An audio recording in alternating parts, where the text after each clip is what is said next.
Stein. Hopefully, people can now hear us a little better here on the call. We're going to go very quickly and review key parts of today's webinar. I apologize for the false start here. So our focus on today's call is about providing some insights into breach legislation and how it can help businesses and consumers alike. We're also going to provide some insights from last Friday's Cybersecurity and Consumer Protection Summit. And last but not least, provide an update of breach readiness planning and what we call some of the fundamentals in our report that was released last week. So where are we today? Today we have a complex set of issues that are affecting businesses and consumers alike. We have 47 different states. For some reason unknown to myself, Alabama, New Mexico, and South Dakota are the exceptions to having any breach notification laws. One of the other challenges that we have is the laws in each state differ greatly. Some of this is just through the natural maturity of the focus of data breach. But again, these are some of the major deltas here. The biggest one is what is PII and protected information. For example, some states only limit it to usernames and credentials specific to their bank accounts. Others have a much broader view of any username and password combination. Trigger mechanisms being what is how many records does it require to be notified?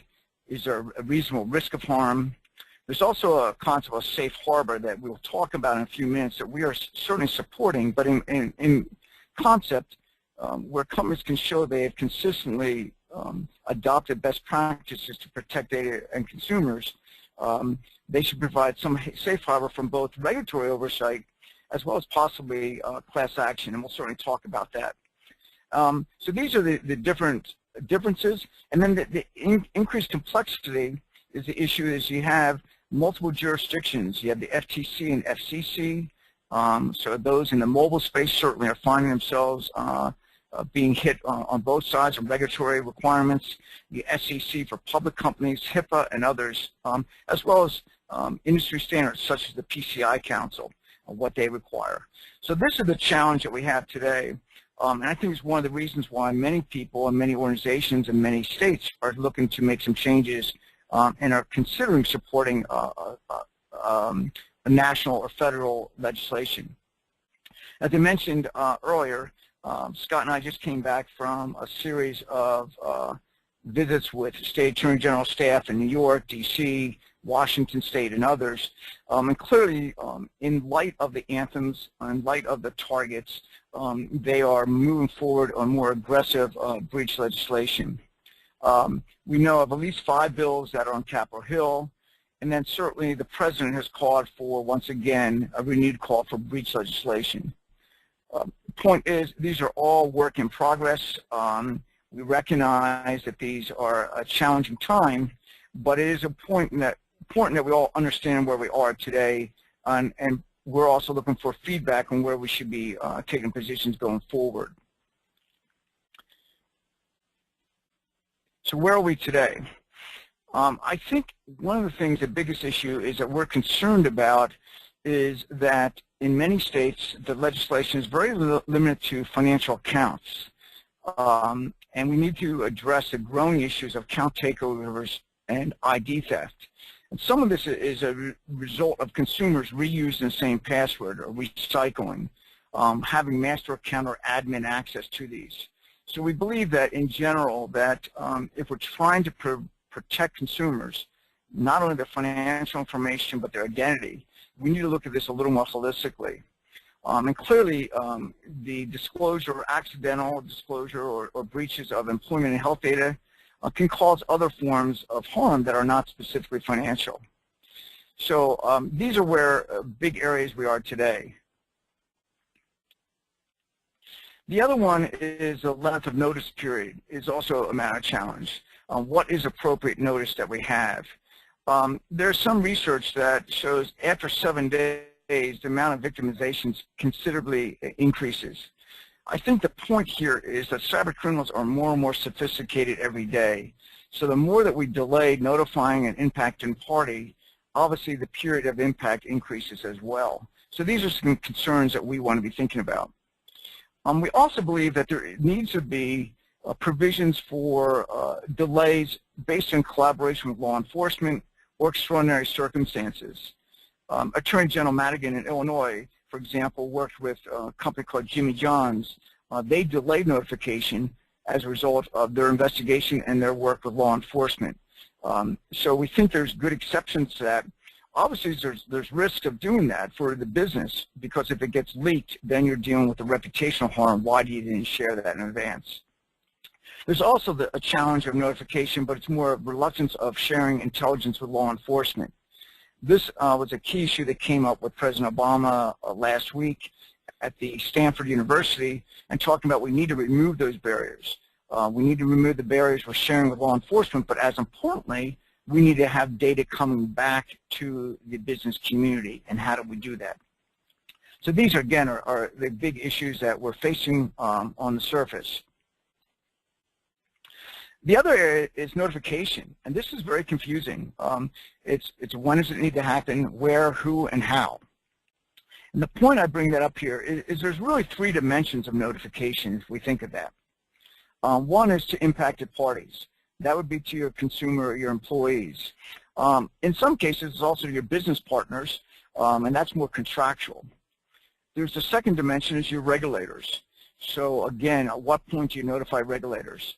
And the third part is to law enforcement.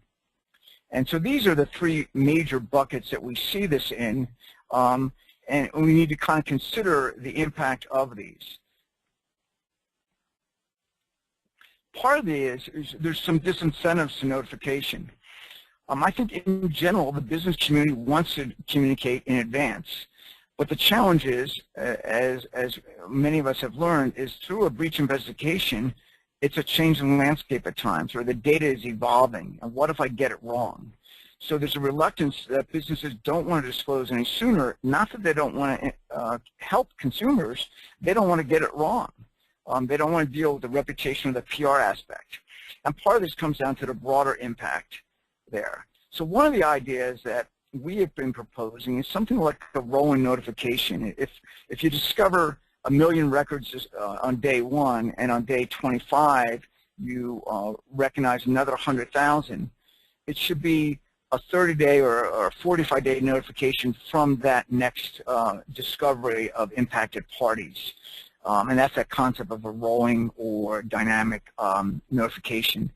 Now, I will say that in the President's bill and in Congressman Rush and Barton's bill and some of the others that we've had the opportunity to review, does provide exceptions for this extraordinary circumstances.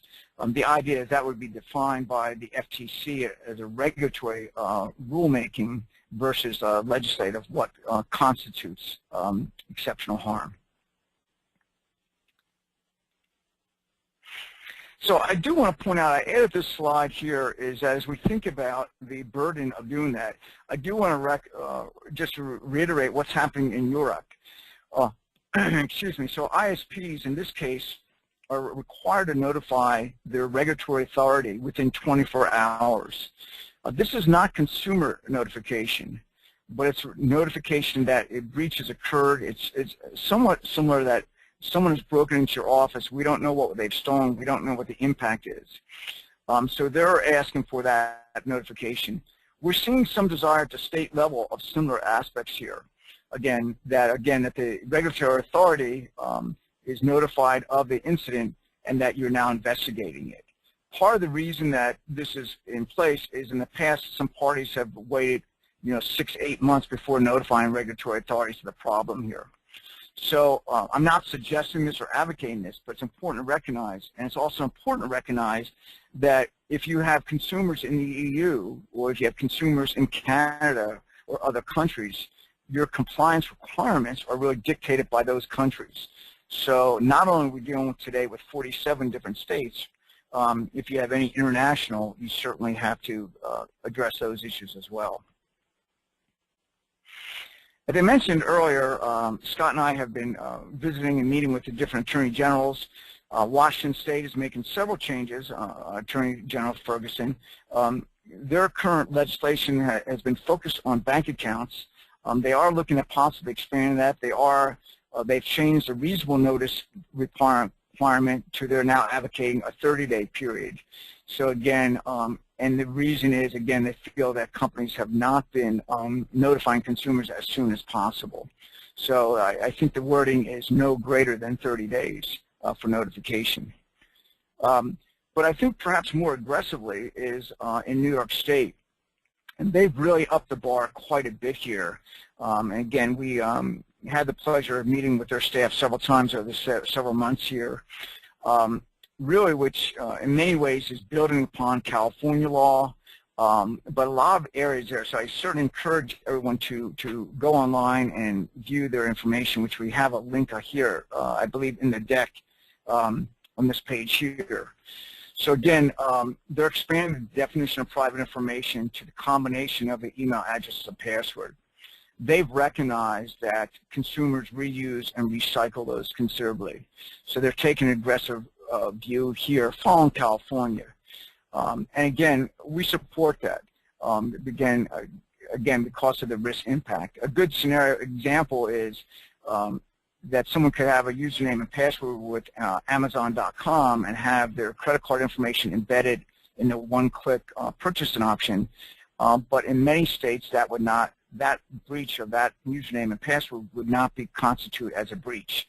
So this is an example where they're taking a broader view. So this would affect any site that has a log-on information there. They've recognized biometric information and medical information, and they're also calling on the industry to require greater technical and physical security measures here. They haven't defined what those are, and that's a big question. Are we talking about SAN standards? Are we talking NIST standards? But what they are saying is they want to have the safe harbor.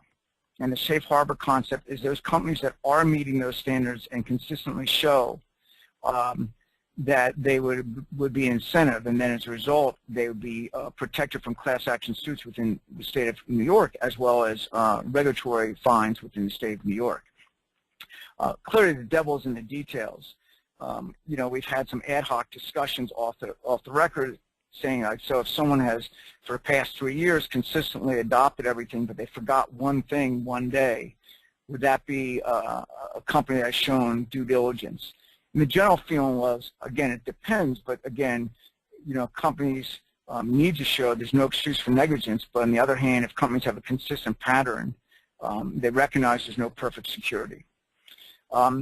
But again, they also want to incentivize companies to share forensics data with law enforcement, and the reason of that is it's not just from a breach, but from the perspective of an attempted breach.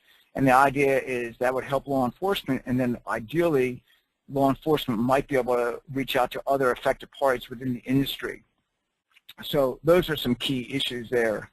And then again here, I want to encourage you to view the press release there. Again, these are proposed changes to legislation. It hasn't gone to a vote. It hasn't gone to a markup, but there are key areas that the states are advancing very rapidly.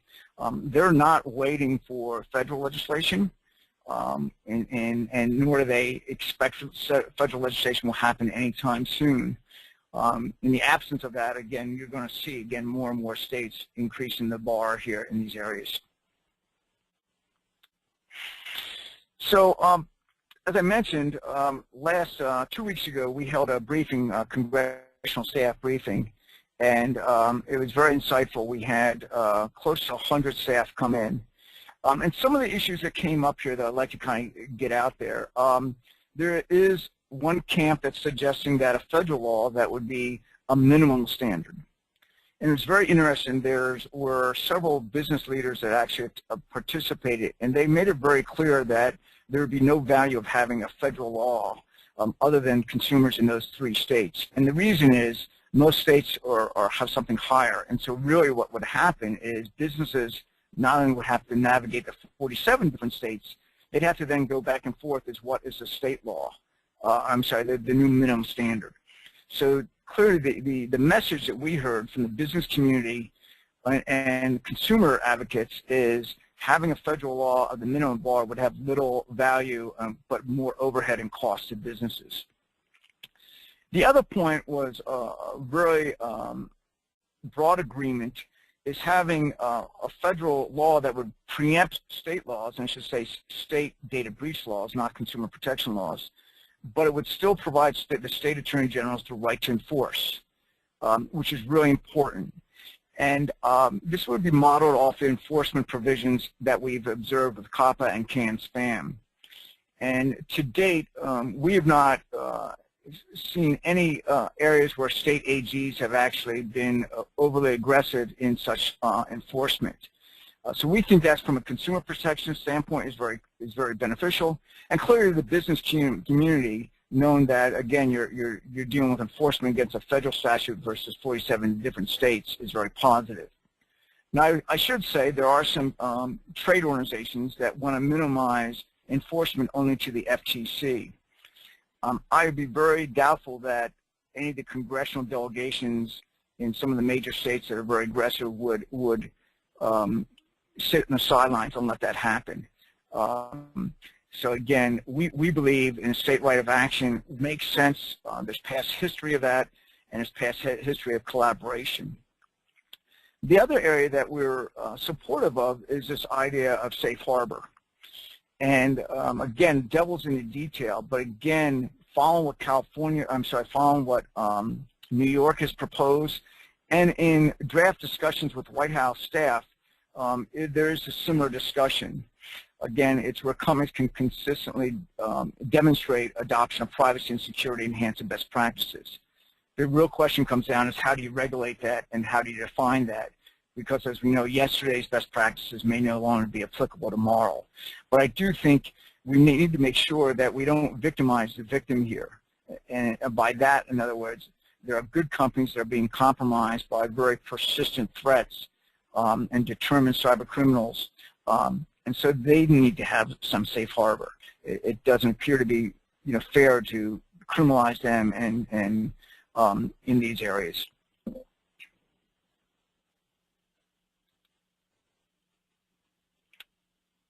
So let me make the segue here to, this is last Friday at Stanford University here, and this is a panel discussion that was after the morning telecast, which included Renee James, from the CEO of Intel, the president, John Hennessy, the CEO, president of Stanford University, and Tim Cook on the far right. So there was a lot of good discussion and some very interesting things there. Some of the speeches are online, and I believe you can still download and go to whitehouse.gov for the videos. But some of the key points that we took away here, and I think there's great leadership in bringing out these issues front and center. Really, our leadership is being threatened, and this is not only national security but economic prosperity. Clearly, the costs of these breaches are impacting us, the amount of dollars that are being siphoned off from businesses, and that not only affects the businesses, but it also increases consumer costs. The other area here is intellectual property that's also being sold and stolen. The next point was the sharing of threat data. This is not a new, the president signed a directive at the event promoting the importance of threat data. And this is an issue that a lot of companies have a concern about. What happens if that data includes some sensitive information? How is it going to be used? And the value back to the business community. So there was, after I would say the president's speech, there was a lot of side discussions of that. The other part is, what do we get back in return? It costs us a lot to scrub that data. Law enforcement needs the data as soon as possible. What comes back to businesses? So that message, I think, was really heard really strong throughout discussions in the panels. The other part that the president also then made the segue is about privacy. And he made a really strong position on this about consumers, that we have basic privacy rights, and that's through the data here. and he advocated a renewal or refreshment of the Consumer Bill of Rights, Privacy Bill of Rights, that many of you may recall was highlighted almost 2 years ago. And his point in his speech was that consumers and Americans have the right to decide what data companies collect and the right to know how they're using that information. So that is clearly a major focus on consumer control of the data. And his points and others' points are brought up again is having trust is really key.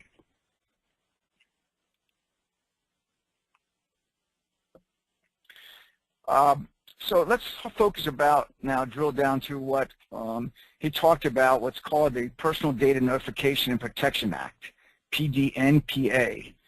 Again, the broader view of sensitive information. One of the points is this discussion is coming up, what reasonable basis to believe that some harm could occur, and how is it being used. So one idea that's been discussed is if I inadvertently were to send or provide access to a business partners for some data, technically in a lot of bills today that would be considered a breach event. But again, if we have a business relationship where I contact Scott and he recognizes that he received the information in error, there's a reasonable expectation that there's no harm that will occur. So that's another issue that's coming up. Again, the White House, to the best of my knowledge, has not made public their draft. There's also the definition of who this would affect. And one of the concerns from the business community is this going to affect every coffee shop or bike shop in the nation. And the idea is that sensitive PII would only affect to entities that collect more than 10,000 records a year in any one period. It also would go to, there's been some side conversations, then a notification trigger would only be if you lost 5,000 or more records. Again, some of these things are evolving, but they're concepts I think that are important to understand, and again, minimizing this. So obviously, we want to make sure that every small business in the world doesn't have to figure out how to do this stuff if they lose a mailing list and they have 300 names on it. They don't have to go out and notify. So I think there's a reasonable area there to expect. And so we're supportive of some of these triggers here that provide balance. The one point here, and you can see highlighted in red, is any username or email combined with any password or security question and answer. So, so again, an email address and a password alone would constitute a notification effect. So these are other areas there. So this would fall very closely to California, as well as this would map out to Massachusetts and New York. So I know some people have felt that can be, would prefer it to be limited on there, but from the breach perspective, from the identity theft aspect, clearly this is very important if we're really going to protect consumers. And more importantly, it's also going to protect businesses, because if I get the username and password they use one place, it may be the same credentials they use for Expedia and Amazon. So really, I would suggest that the business community would benefit from this. So let's go forward on some others here, other key points that came forward. The timing, again, this clause of unreasonable delay where you could actually do it in no greater than 30 days, but then also some exception periods. And I do think we need to make sure the legislation provides that there is always extraordinary circumstances. The questions is, and what are the scenarios and what purposes? So the idea is that the FTC would have the ability to approve that, and again, also a requesting party would also have to provide some documentation of why that's so. It wouldn't be just a simple, hey, we need more time. So I think that also benefits the business community. We need to have flexibility in these areas. So let me kind of throw out, actually prior to the President's report remarks, I think there's some really important parts that got brought forward here. John Hennessy from Stanford, again, he made the point here, it's a defining challenge for our future generations, and really calling out to the students in attendance here as a key point here. Mark McLaughlin from Palo Alto Networks recognize there's no perfect security, but that also we can't forego or forgive negligence. And, you know, touching on some of the examples that we've recently said. It's interesting from Anthony Early from Pacific Gas and Electric, obviously a utility, a little different. You know, the smart grid, very concerned on there, and again, you need to have enforceable standards. That was kind of a little strong for a lot of people, but I think in their sector, being the smart grid and you're connected to another utility company, you know, you're very quickly could be taken down if another is not adhering to best practices. So clearly there's a case that there's regulation in place today. No major surprise at that point there. I think for many, Tim Cook was the highlight of the summit.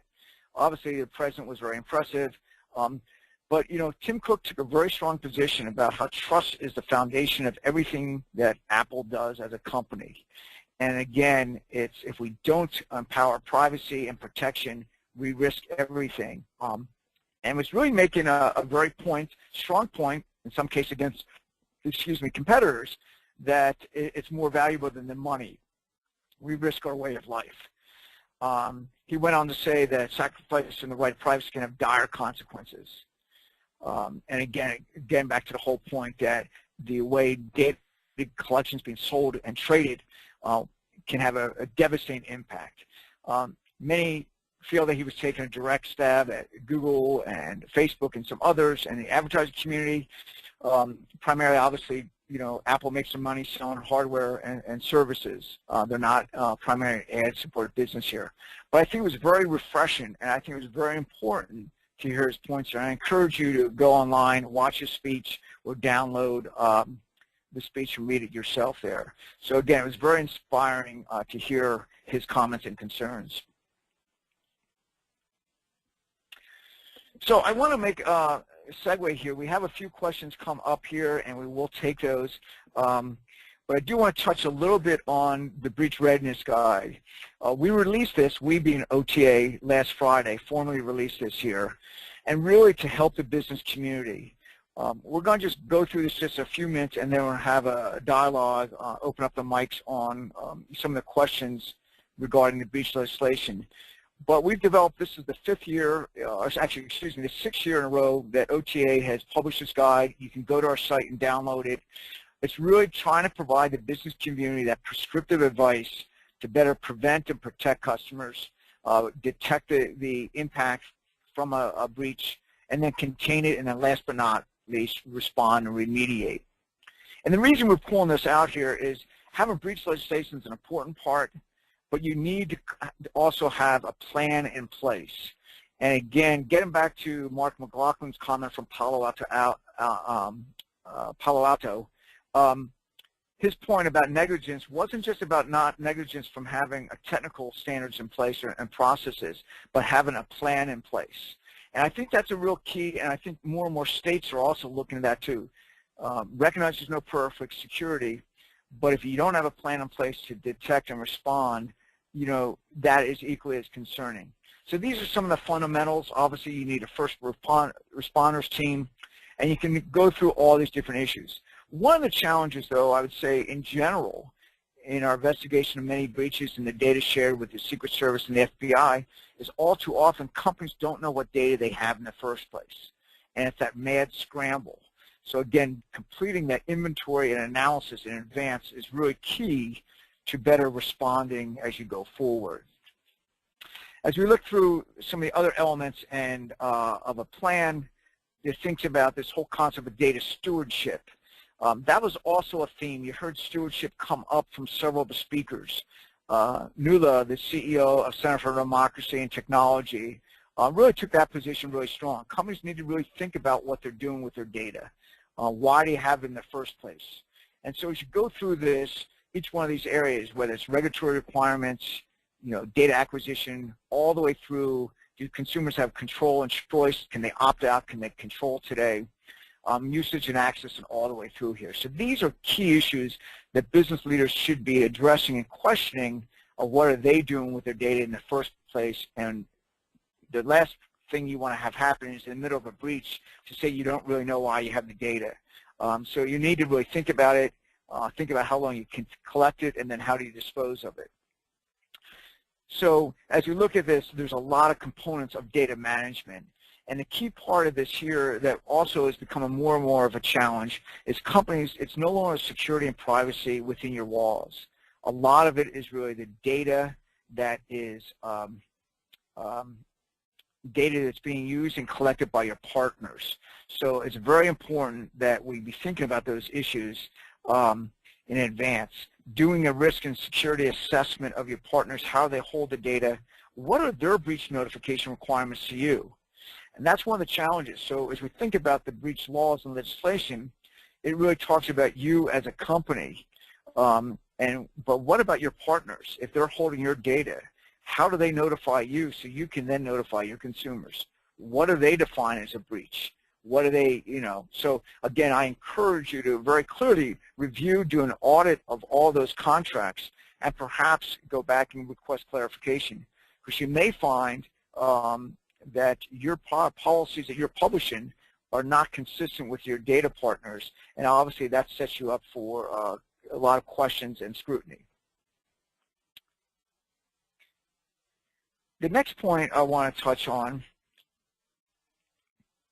is really about your messaging. And this is another challenge. As we talk about communications and notification, there's obviously the notification requirements to impacted parties. There's templates we have available. There's different templates out there that you can use that different states make available. But it's what is that message to regulators, what is it to law enforcement, but not to lose sight of your business partners. They need to also understand what's going on, your stockholders, your consumers, and not to forget your employees. So a key part of developing a comprehensive breach plan is responding to these. And again, what you're finding is more and more legislation is certainly touching on impacted consumers as well as regulators and now law enforcement. So to be thinking about that. And having these plans in place, having draft communications, having draft templates will certainly help you in addressing these threats when in the heat of the fire, so to speak. So we published 2 weeks ago in support of Data Privacy and Data Protection Day, security best practices. And some of these we've been advocating to state AGs to consider when they're thinking of some of the best practices here. But companies need to be thinking about how they're managing their passwords. I'm not going to go into all the details of these 12 here. We have lots of resources on the site. I'll certainly take questions on any of them. But again, user access is really important. And this concept of least privileged user access is really a key one. Again, so if you're compromised, does that user really need to have credentials for all your systems and infrastructure? So by limiting that, you're going to limit the exposure you'd have on an impacted breach and such.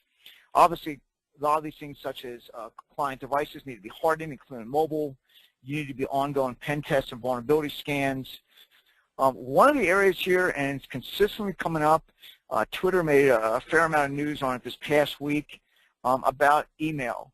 And again, how email continues to be an attack vector, and companies need to be looking at what they can do to better harden their email, but more importantly, keep it from being spoofed and forged. So email authentication does exactly that. It helps to validate that the sender is the domain owner who's purported to be sending the mail.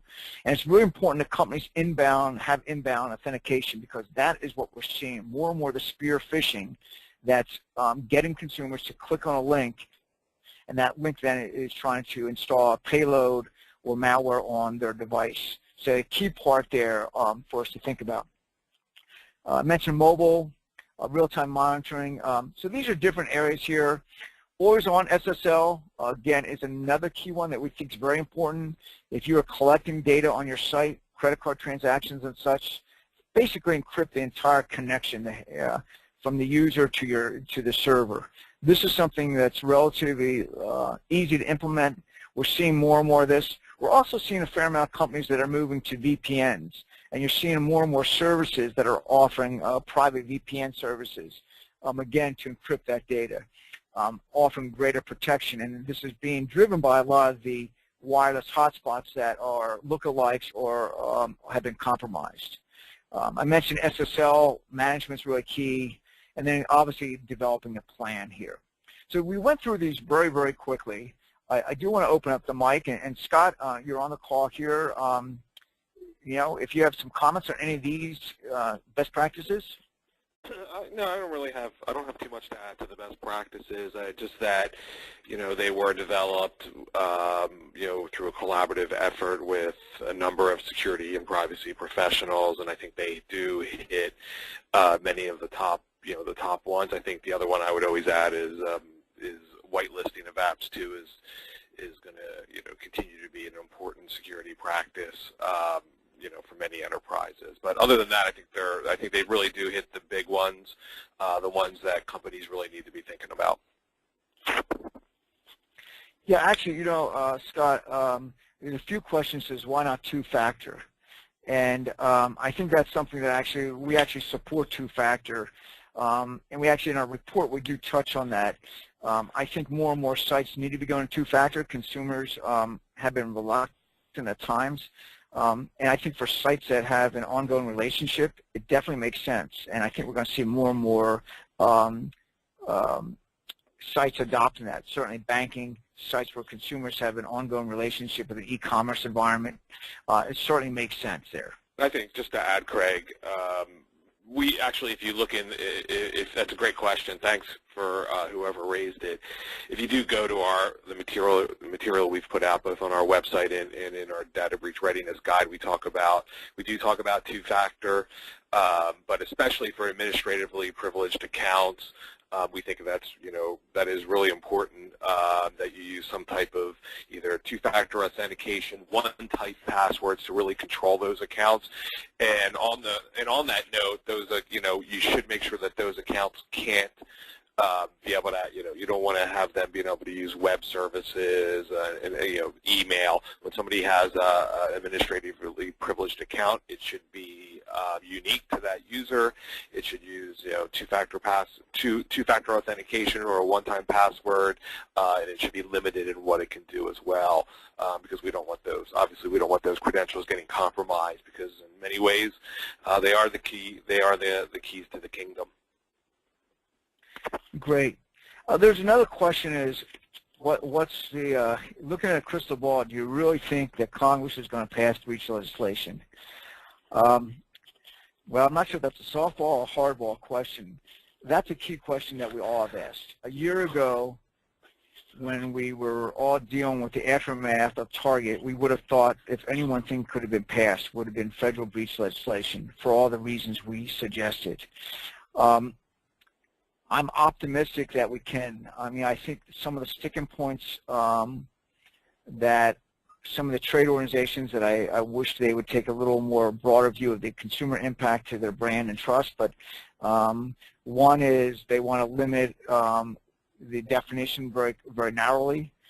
They want to make a very high bar, for example, entities that collect 100,000 or more records. So again, and there's others that don't want state right of enforcement. So I think if we, you know, if we have a bill that's so watered down, I think it will have a lot of opposition from consumer groups, and as well as I would expect the Congressional caucus from each state would oppose greatly. So, so I guess in a roundabout that I'm optimistic. We want to work with staff here, you know, find balance. We also believe that we need to make sure we don't victimize the victim here, and make sure that we're balanced in how we address those issues there. So there was another question that came in here. Again, if you have questions, there is the ability of raising your hand, and I'm happy to open a mic for anyone here. To take anyone here on there as we're going through here. Excuse me for taking the time here, because we're trying to parse. There's a lot of questions that have been asked by multiple people already here. So another question that got brought forth is, as we talk about breach legislation, really is 30 days reasonable? And you know, there were some bills, let me say 2 years ago, Congressman Rush, 2 Congresses ago, I should say, had a 60-day period. They've narrowed it to no greater than 45. I think the concern is 2 concerns. The burden it has putting on a business to notify. The second one is the delay in notification, the additional harm that may occur. And Scott, you had some experience in this area here. Maybe you can share, again, not specific legislation, but the duration of the harm after 7 days or some sort. I think you Yeah, I think there's been some studies done that show what happens is post-breach, they look at when the identity theft or when the data starts being used, for criminal purposes. And it really, the window starts at about 7 days post-breach. And of course, the longer the time period goes, the higher the chances of victimization go. So unfortunately, the longer it takes, the more likely, a consumer, has been victimized, and the harder it is for that victim to actually correct it. I think they've also done additional studies showing that, for a particular, that the average victim spends, up to, it's like 400 hours to correct all the various issues once they are victimized, by identity theft. Related to a breach. So I think we have, in many ways, we have 2 things working against each other. We have, of course, the victimization, and that's the whole point of the notification, or at least that's one of the main factors of it. And then you have the company, you have those who have been breached. And I just came off a 4-year data breach response consulting gig, so I know what it's like on site. They're trying to compile all the data as quick and efficiently as they can, but that's also very, very tricky because there's a lot of, false indicators as you are doing these kind of analysis, forensics on site. And also, there's the issue of what we call notice fatigue, which is we don't want consumers just to be constantly getting notices. But it is hard for companies to determine in 7 days or, even in 30 days and many times. But I think it's about really identifying those that you believe have been compromised, letting them know, and kind of doing it more on a rolling basis. But it's also, what makes it also quite hard is that there's 47 standards in the U.S. The EU has a single standard, which is much better, and a single notification point for regulators, whereas the U.S., oftentimes I've been in breach response scenarios where the company gets 10 calls from 10 different attorney general's offices when it gets out that they've been breached. So it makes it, this is definitely a hard point, but I think if the main goal is protecting consumers, then I think obviously the shorter the period, the better. Great. Actually, there's a question got raised on a point, and actually from a colleague, ex-colleague of mine, about should breach legislation have exceptions where notice is not required, such as if the data is encrypted. And that's a good point, and I thank you for pulling that out. I made inference to that, again, it's a reasonable expectation of harm. So again, if I inadvertently sent an encrypted file and my key was secure, is a reasonable expectation of harm. And I think that's a good example in that scenario that many of the bills are out there would have an exception to that.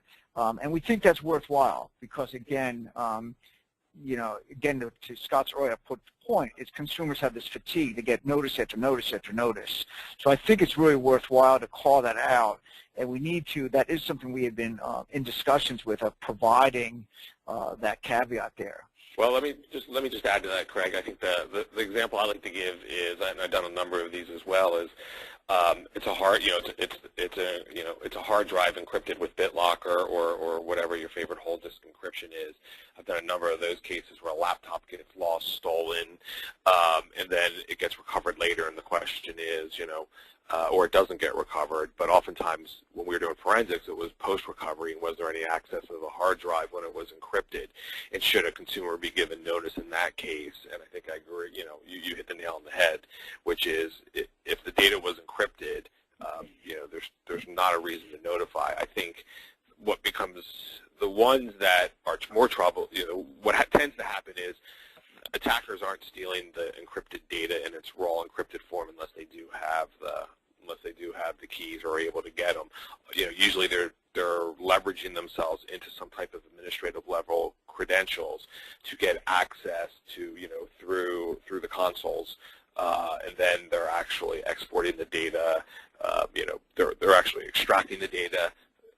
Then they're staging it in pieces, tarring it or zipping it or somehow packing it and then bringing it off site. So I think in those cases, that's when consumers certainly want notification. But I think you really hit it, which is, is there a reasonable likelihood of harm or exfiltration of the credentials? I think that's usable. I think that's the key to hit on. And I think Obama's legislation does hit that. Yeah, and it's true again. The president's draft legislation, to the best of my knowledge, as of yesterday, hasn't been shared publicly. So there's a lot of listening sessions going on. But again, it's important there. But the caveat there is, again, if your keys if you also just your key, it's kind of like having your car locked but your keys on the outside of the car. That's not good enough. So we need to make sure we have those points really covered there. Again, I think I'm encouraged by some of these discussions going on, but we really need to what I would hope and implore everyone here on the call is if you share some things. Again, we don't do lobbying, but certainly we have an opportunity to help communicate and reach out to legislative staff, and we're really moving forward in these areas here.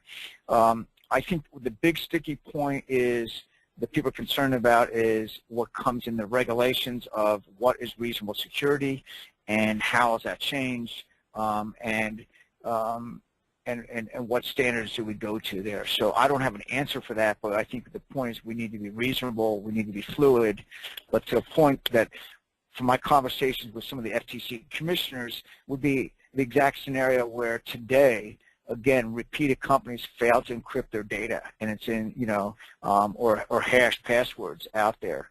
And so in those cases, they see it's really the ones that they've gone after today under their Section 5 of the FTC Act has been what they consider just black and white cases that companies have said fail to adhere to reasonable standards. So these aren't saying what level of encryption. In fact, one of the FTC commissioners said, we're not going to say that one encryption level is better than the other necessarily, but for a company that continually, and they're referring to one company that had 3 events within 18 months, clearly a case where a company hasn't taken reasonable steps to protect their data. Yeah, I agree. I think it's a hard one. I think the other one is, like you kind of hit it, which is the hashed passwords.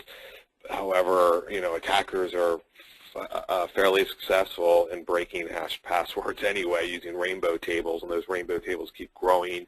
But also the ability, as chips, are stronger, and they're able to actually harness, a number of systems to kind of do a systematic breaking. I think the problem becomes also, you can have passwords encrypted, but easily breakable too, especially if they use, the hashed passwords. But those are mostly your employees, not your users, because typically you're using a different scheme.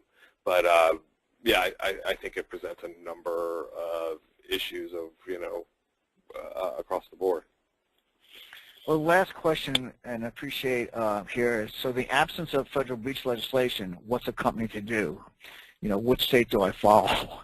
Well, reality is, I think there's 2 things. You need to look at what state you think is a higher standard, and most people are following a combination of Massachusetts and California.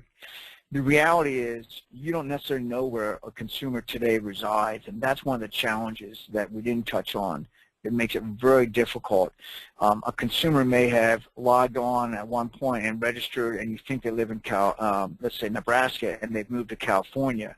And so how do you know where to comply and what standards to do? So reality is, for many businesses, they're just going to the highest standard.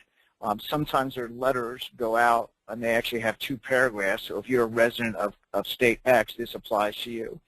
So again, you don't want to have 2 notices. So that's a challenge that we have today, and I think that underscores the complexity for businesses, and also affects the complexity for consumers. If you get a notice and it has all these caveats, if you're a resident of this state versus that state.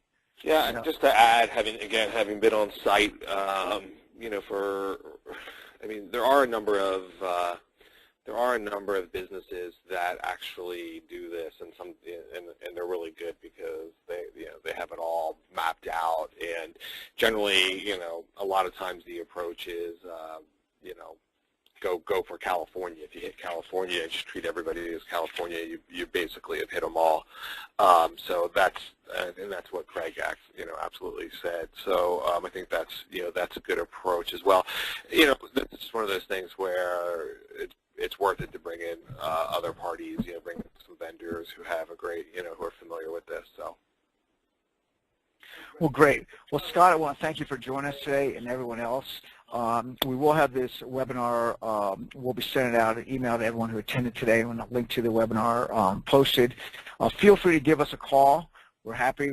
Again, our goal is to work across the ecosystem, and if you have ideas and such or issues that we should consider, please let us know. And again, thank you very much for spending your afternoon with us, and we look forward to hearing with you. Good day.